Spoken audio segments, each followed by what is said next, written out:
Assalamualaikum warahmatullahi wabarakatuh. Perkenalkan, nama saya Nika Kristina Pratiwi. Di sini saya akan melakukan KIE tentang perencanaan kehamilan yang sehat. Iya, silakan masuk. Pagi, Ibu. Silakan masuk ya, Bu. Silakan duduk.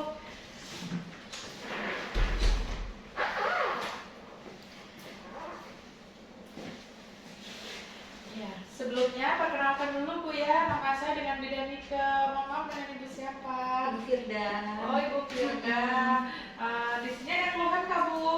Nggak ada keluhan, cuma mau kontrol ulang lagi aja. Mau kontrol ya Bu? Iya. Kontrol yang apa ya Bu ya? Yang kemarin mau nikah itu ya? Iya, benar. Oh, ini Mbak Firda ya, yang kemarin ya Mbak Firda. Ini ya Mbak, kemarin saya sudah menjelaskan tentang ini ya, tentang apa namanya program kehamilan ya? Iya, benar. Iya. Nah, sekarang saya akan menjelaskan lagi ya Mbak Firda tentang perencanaan kehamilan yang sehat. Ini kemana pasangannya, nggak diajak lagi Mbak Firda? Lagi kerja, nggak bisa izin soalnya kalau pagi gini Bu Lida. Jadi saya pergi sendiri aja. Iya, kemarin kan saya sudah menjelaskan ya Mbak Firda tentang ini ya, tentang apa namanya program kehamilan.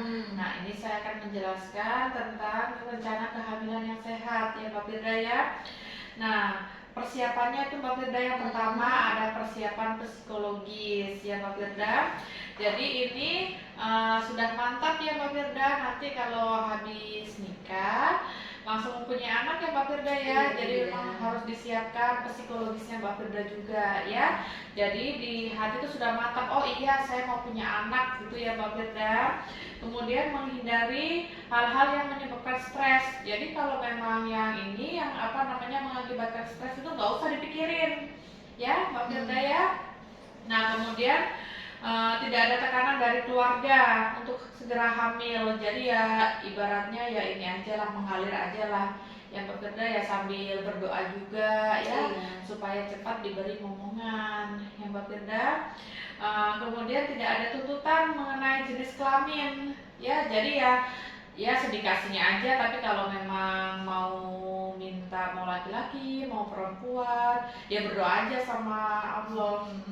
Nah, kemudian menghindari KDRT ya Mbak Firda ya, jangan sampai ya KDRT. Ibaratnya kan kalau sudah KDRT nanti kita stres juga. Nah, kalau semuanya stres mempengaruhi juga hormon-hormon ini nanti untuk kehamilannya ya Mbak Firda. Yang kedua Mbak Firda yaitu persiapan fisik ya. Jadi Mbak Firda harus ini konsumsi nutrisi yang sehat ya Mbak Firda. Nah, kemudian dengan mengikuti pola hidup sehat, pastikan nutrisi itu yang sehat ya. Kemudian kalau berat badan upayakan ideal Mbak Firda ya, jangan juga yang terlalu overweight ya Mbak Firda. Jadi nanti kalau overweight itu juga mempengaruhi kesuburan ya. Kemudian menjaga pola makan, makan makanan yang mengandung vitamin, kemudian minumnya cukup, zat besi, minum vitamin yang zat besi itu, kemudian minum vitamin asam folat untuk ini kesuburan ya. Nanti kita kasih untuk vitaminnya biar cepat hamil ya Mbak Firda. Kemudian olahraga teratur. Mbak Firda olahraga nggak ini? Ada olahraga nggak biasanya, kayak apa, kayak jogging kah atau senam gitu? Saya mageran, jadi cara olahraga Bu Bidan. Nggak apa-apa. Jadi kalau semuanya habis makan, ini aja jalan kaki aja 20 sampai 40 menit. Yang maksudnya jalan-jalan gitu aja, jalan kaki, nggak usah yang terlalu ngoyo banget. Jalan-jalan ke mall. Iya boleh itu kan juga yang penting jalan kaki, olahraga. Kemudian menghilangkan kebiasaan buruk ya Mbak Firda.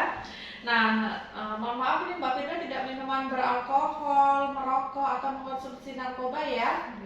Enggak ya Mbak Firda. Kemudian bebas dari penyakit dan virus yang menular yang mengganggu perkembangan janin ya.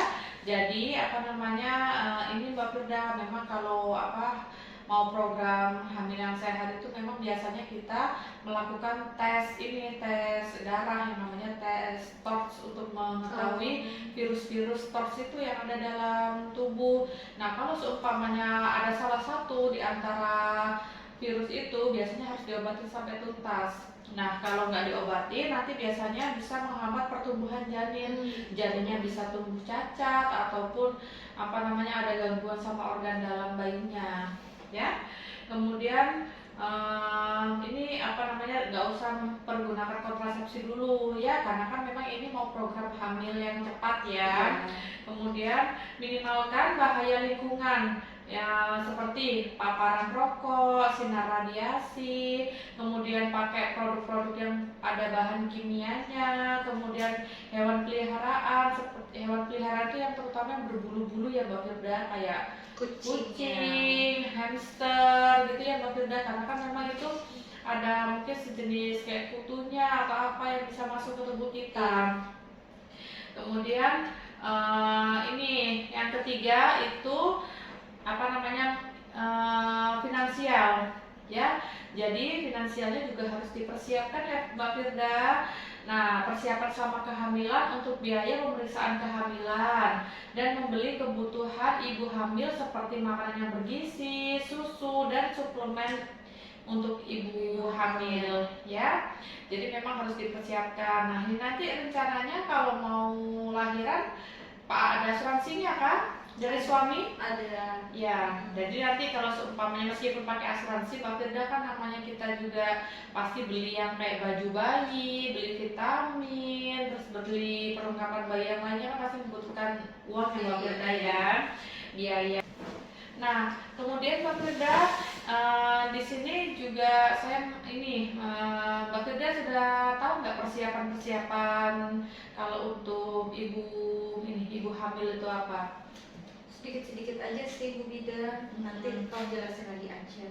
Ya, nah biasanya perencanaan kehamilan kayak tadi yang saya jelaskan itu ya Bu Bidan, Mbak Firda, ada sejenis kayak persiapan mental, psikis, kemudian finansial.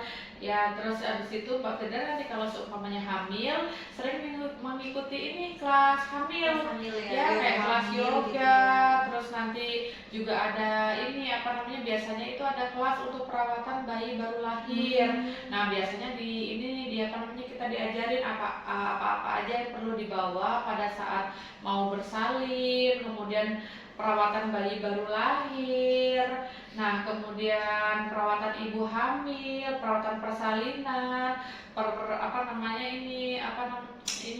persiapan untuk habis melahirkan itu kan pasti banyak kan. Jadi nanti Mbak Firda ini aja ngikutin kelas ibu hamil ya. Jadi nanti kan pasti diajarin tuh dari mulai awal hamil, persalinan, masa nifas sampai merawat bayi baru lahir.